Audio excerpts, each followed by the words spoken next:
I live in South Yorkshire, and we've witnessed plenty of tears over recent months on our television screens. We've seen tears of those who have lost their homes and their possessions as floods have just deluged and devastated whole swathes of our countryside. And then more recently, we've seen the tears of heartbreak of the bereaved who've lost loved ones through this coronavirus pandemic.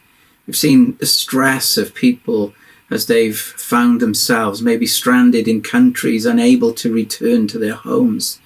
We've seen tears of fear and anxiety and frustration because people maybe have lost their jobs, have been laid off. We've probably all been moved and touched as we've sympathized with those people. But if we're honest, maybe soon the thoughts just recede to the back of our minds because we've all got our own concerns. Well, I was reminded how God reacts when he sees our tears. In Psalm 56 and verse 8, we read these words, "You keep track of all my sorrows. You have collected all my tears in your bottle. You've recorded each one in your book." I don't know about you, but I find that thought both amazing and extremely comforting. God treasures the tears that we shed. They touch his heart.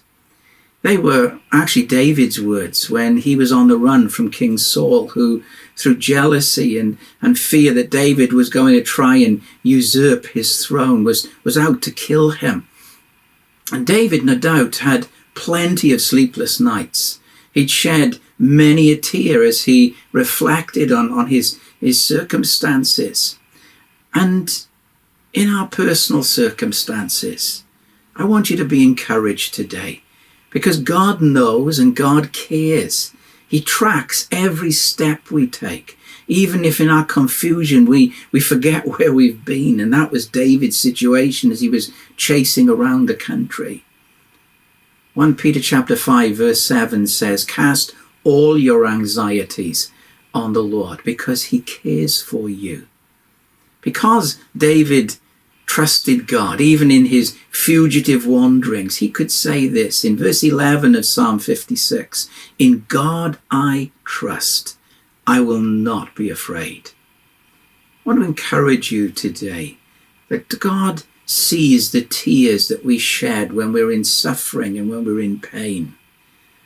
When King Hezekiah was sick and was literally dying, he wept before God. And in 2 Kings 20 and verse 5, God says this, "Go and tell Hezekiah, this is what the Lord, the God of your father David says. I've heard your prayer and seen your tears. I will heal you." You know, if you're suffering today, if you're in pain today, cry out to God. He's listening. I mean, he's gracious and he's merciful. But God also sees our tears of desperation and longing. It's reminded in 1 Samuel chapter 1 that in verse 10 and 11 it says, "In bitterness of soul, Hannah wept much and prayed to the Lord. And she made a vow saying, 'O Lord Almighty, if you will only look upon your servant's misery and remember me, and not forget your servant, but give her a son, then I will give him to the Lord for all the days of his life.'" Hannah had longed for a child, but she was barren. And she was overwhelmed with disappointment and heartache. But God saw, and God answered, and Samuel was born. Perhaps maybe you've got a longing that seems to have been deferred. Maybe you have a dream that seems to have faded. I want to encourage you again today to begin to pour out your heart to God. He hears your prayers. He sees your tears. He's touched by them.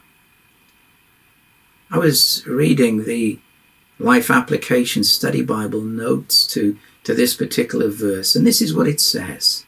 "When you feel so discouraged, that you are sure that no one understands, remember that God knows every problem and sees every tear. The Good News paraphrases verse 8.